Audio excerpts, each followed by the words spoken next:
The OEM antenna on my 2007 Nissan 350Z has a little bit of crack on it, and I also want to replace it with the shorter one. I'm gonna take it fast.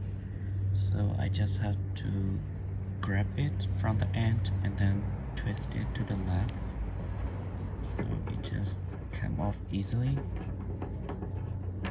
And then I'm gonna be replacing with something that has the similar thread length and the similar size of the thread.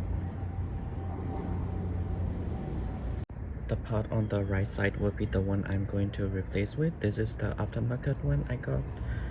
And if you would like the OEM one, and if you want the shorter one, Honda S2K OEM antenna would be the perfect fit.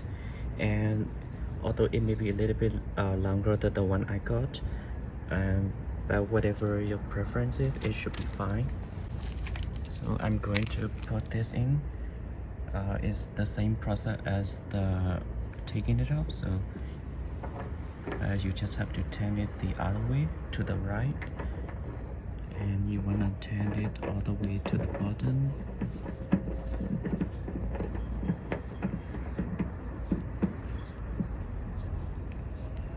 Okay, that's it.